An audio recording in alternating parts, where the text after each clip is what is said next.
Politique. Le Sénat interdit le mariage aux étrangers en situation irrégulière.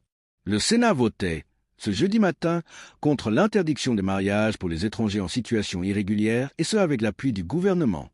En pleine polémique sur le mariage entre une Française et un Algérien sous OQTF refusé par le maire de Béziers, Robert Ménard, le Sénat a adopté, ce jeudi midi, une loi interdisant le mariage aux étrangers en situation irrégulière. La loi vise à renforcer les prérogatives des officiers d'état civil, dans ces cas particuliers de mariage, concernant des étrangers en situation irrégulière. Une proposition de loi qui avait obtenu un soutien appuyé du gouvernement malgré d'importantes barrières juridiques.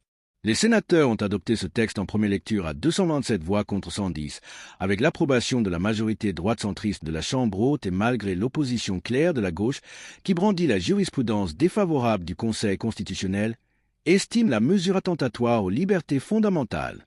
Le gouvernement avait appelé à clarifier la loi.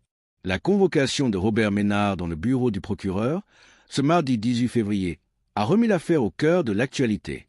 Interrogé sur la question, le ministre de l'Intérieur, Bruno Retailleau, avait appelé à changer la loi qui n'interdit pas à un étranger sous OQTF de se marier en France. Son homologue de la justice, Gérald Darmanin, avait eu la même position. Pour rappel, seul le procureur de la République peut s'opposer à un mariage de ce type. Mercredi midi, à l'issue du Conseil des ministres, Sophie Primas, porte-parole du gouvernement, avait donné la position officielle de l'État sur ce sujet épineux. Et, comme souvent depuis quelques semaines, le gouvernement a dû édulcorer quelque peu la position ferme et tranchée de son ministre de l'Intérieur. Il n'appelle donc pas à changer la loi.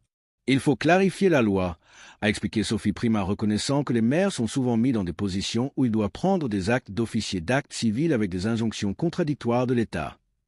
Dans le cas de Robert Ménard, Sophie Primas reconnaissait qu'il y a, à la fois, sa mission de l'État qui est de faire ce qu'il faut concernant les OQTF et en même temps, une obligation légale sur le mariage. Ce sont des missions contradictoires devant lesquelles les maires sont trop souvent mis. Il faut donc clarifier la loi, protéger notre droit, ne pas accepter qu'il soit dévoyé et protéger les officiers d'état civil que sont les maires. Soupçonnant un mariage blanc, Robert Ménard avait refusé de célébrer, en 2023, un mariage entre une Française et un Algérien en situation irrégulière. L'élu défendait sa décision en expliquant que l'homme était sous le coup d'une obligation de quitter le territoire. Merci de bien vouloir vous abonner et de cliquer sur j'aime.